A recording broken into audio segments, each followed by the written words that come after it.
Hi, எப்படி இருக்கீங்க? தீபாவளி நெருங்கி வந்தாச்சு. தீபாவளினா அதிரசத்தை விட முடியுமா? அதிரசம் எப்படி ஈஸியாக செய்கிறதுன்னு பார்க்கலாம். அதுக்கு மாவு பச்சரிசி வாங்கி அதை நல்லா கழுவிட்டு 2 மணி நேரம் ஊற வச்சுக்கலாம். இது ரொம்ப நல்லா காஞ்சிடக்கூடாது, நிழலில் தான் வைக்கணும். சும்மா ஒரு கிளாத்தில், காட்டன் கிளாத்தில் போட்டு தண்ணியெல்லாம் வடிச்சிட்டு ஆற விட்டாவே அது நல்லா காஞ்சிரும். பாருங்கள், கையில் தண்ணி ஒட்டலை, ஆனால் அரிசியில் லேசாக ஈரப்பதம் இருக்குது. அப்படியே இருக்க ஸ்டேஜில் நம்ம மிக்சர் ஜாரில் போட்டு அரைச்சிக்கலாம். இது நல்லா அரைச்சிட்டு ஜலிச்சிக்கலாம். மொத்தத்தையும் கொஞ்சம் கொஞ்சமாக போட்டு அரைச்சிக்கலாம். இப்போது இதுக்கு எவ்வளோ அரிசிக்கு எவ்வளோ வெல்லம் அப்படின்னு சொல்கிறேன். 1 கிலோ அரிசினா ஒரு 700 கிராம் வெல்லம் அப்படின்னு கணக்கு வச்சுக்கலாம். அதாவது 1 கிலோவுக்கு 3/4 கிலோ, ஆனால் அது கொஞ்சம் குறைய தான் ஆகும். நம்ம மாவும் எக்ஸ்ட்ரா வச்சுக்கலாம், வெல்லமும் கொஞ்சம் வெள்ளைப்பாகும் எக்ஸ்ட்ரா வச்சுக்கலாம். அப்போ நம்ம கலக்கும் போது சரியாக வந்துடும். இப்போ நல்லா ஜலிச்சு எடுத்துக்கிட்டோம். இது இப்படி பிடிக்கும்போது நல்லா பிடிக்க வரணும் மாவு. நம்ம அப்படியே அரைச்சிட்டு அப்படி வச்சிடக்கூடாது, உடனே செஞ்சிடணும். இப்போ வெல்லம் இதுக்கு ரொம்ப முக்கியம். இதுக்கு இந்த மாதிரி பாகு வெல்லம் தான் வாங்கணும். இப்போ இருக்க வெல்லத்துலலாம் நிறைய சர்க்கரை கலந்துடுறாங்க. வெல்லம் மட்டும் பார்த்து வாங்கிட்டால் அதிரசம் ரொம்ப டேஸ்ட்டாக இருக்கும். இப்போ அதை வெல்லத்தை நல்லா பிடிச்சிட்டு கொஞ்சம் தண்ணி ஊற்றி, முழுகிற அளவுக்கு தண்ணி ஊற்றி நல்லா கரைச்சிக்கலாம். ஃபஸ்ட்டு நல்லா கரைச்சிட்டு, கரைஞ்சதுக்கப்புறமா அதை நம்ம வேறு பாத்திரத்தில் மாற்றிக்கலாம். வடிகட்டி எடுத்துக்கலாம். அதில் இருக்க தூசி தும்புலாம் இருந்ததுன்னா கூட அது போயிடும். சுத்தமான வெல்லம் தான், இருந்தாலும் நம்ம ஒரு தடவை க்ளீன் பண்ணிக்கலாம். இப்போ நல்லா கொதித்து கரைஞ்சிருச்சு. இப்போ நம்ம வேறு இதில் மாற்றிக்கலாம். இதிலே பாகு காய்ச்சிக்கலாம். 1 கிலோ அரிசினா, பச்சரிசினா அதுக்கு 700 கிராம் சரியாக இருக்கும். நம்ம 3/4 கிலோ வாங்கிட்டு நம்ம இது பண்ணிக்கலாம். அப்போது நம்ம மிச்சம் இருந்தாலும் எடுத்து வச்சிடலாம். அதனால் இப்போ வடிகட்டியாச்சு. இப்போ நல்லா ஹையில் வச்சு பாகு காய்ச்சிடலாம். நல்லா கரைஞ்சிருச்சு ஏற்கனவே. நல்ல பாகு காய்ச்சிடலாம். இந்த பாகு நல்ல பதமாக, பாகு எடுக்கிறதும் ஒரு பதம்தான். அரிசியும் மாவு அரைச்சதுக்கப்புறமா ரொம்ப நேரம் வச்சிடக்கூடாது. நம்ம 2 மணி நேரம் கழித்து ஒரு சீரியல் பார்த்துட்டு நம்ம அதிரசம் பண்ணிக்கலாம், மாவு கலந்துக்கலாம் அப்படின்லாம் இருக்கக்கூடாது. கண்டிப்பாக அந்த ஈரத்தோடையே உடனே பாகு காய்ச்சி ஊற்றி கிண்டி வச்சிடணும். கிண்டி வச்சுட்டு அதுக்கப்புறம் எந்த வேலை வேணால் பார்த்துக்கலாமே தவிர முதல்லையே பண்ணக்கூடாது. இந்த மாதிரி கொஞ்சம் நல்லா கரைஞ்ச உடனே தண்ணி ஊற்றி பார்க்கணும். தண்ணியில் கரைஞ்சி ஓடிடுச்சுன்னா அதை விட்டுறணும்.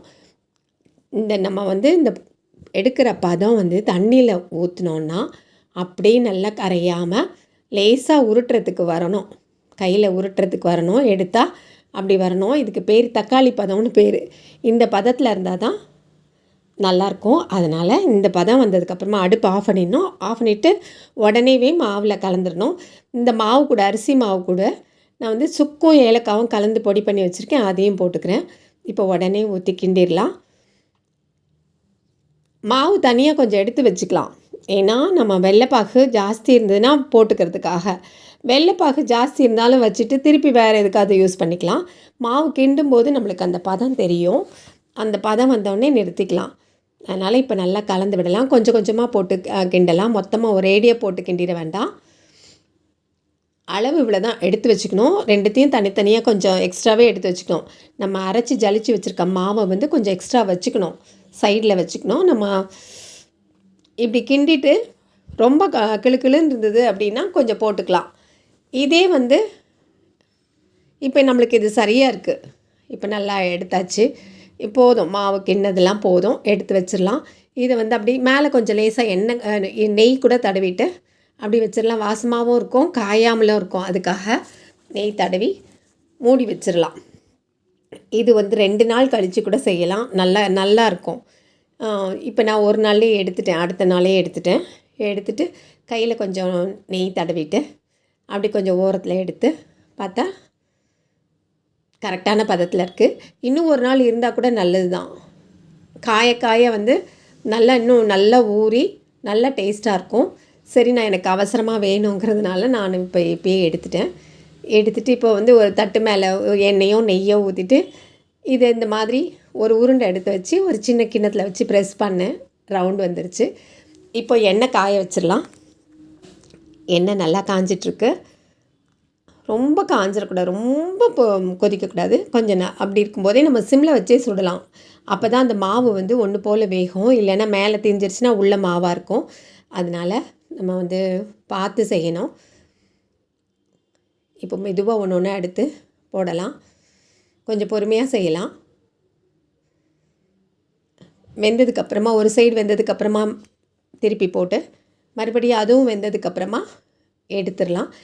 அப்படியே எடுத்துக்கிட்டாலும் அப்படியே வச்சாலும் வச்சுக்கலாம். இல்லை நம்மளுக்கு எண்ணெயெல்லாம் பிழிஞ்சிடணும் அப்படின்னா ஒரு கரண்டி மேலே இன்னொரு கரண்டி வச்சு ப்ரெஸ் பண்ணி எடுத்துடலாம். எண்ணெயெல்லாம் வடிஞ்சிரும், நல்லாயிருக்கும். இதே மாதிரியே நம்ம வச்சுருக்கதெல்லாம் ஒன்று ஒன்றா உருட்டி போட்டு செஞ்சிடலாம். இதுக்கு முக்கியமாக பார்க்க வேண்டியது என்னென்னா, பச்சரிசி நல்ல பச்சரிசியாக இருக்கணும், மாவு பச்சரிசியாக இருக்கணும். அதுக்கப்புறமா வெல்லம் நல்ல வெல்லமாக இருக்கணும், நல்ல பாகு வெல்லமாக இருக்கணும். அதே மாதிரி 2 மணி நேரம் ஊற வைக்கலாம் போதும். அதுக்கு ஊறினதுக்கப்புறமா நம்ம அரிசியை அரைச்ச உடனேவே பாகு போட்டு கிண்டி வச்சிடணும். நம்ம நாளைக்கு பண்ணிக்கலான்ட்டோ ஃப்ரிட்ஜில் வச்சுட்டு அப்புறமா பண்ணிக்கலான்னு பண்ணக்கூடாது. அந்த மாவு அரிசி மாவு ஈரத்தோடு இருக்கும்போதே நம்ம வந்து கிண்டி வச்சுட்டா தான் நல்லா செட் ஆகும். அப்படிலாம் நம்ம இதை கரெக்டாக ஃபாலோ பண்ணோன்னா கரெக்டாக பர்ஃபெக்டாக வந்துடும். ஈஸியாக பயப்படவே வேண்டாம், பிகினர்ஸ் கூட பயப்படவே வேண்டாம். இன்னும் ஒரு குழியான கடாய் வச்சுருந்தா நல்லாயிருக்கும்னு நான் நினைக்கிறேன். இது இல்லைன்னா நிறைய எண்ணெய் ஊற்றுற மாதிரி இருக்கும். சரி, இது மாதிரி வடித்து எடுத்துக்கலாம். இப்போ எல்லாத்தையுமே அது மாதிரி செஞ்சு எடுத்தாச்சு. இப்போ பாருங்கள், இந்த மாதிரி தட்டி அப்பப்போ நம்ம ஒன்றும் அவசரமே இல்லை.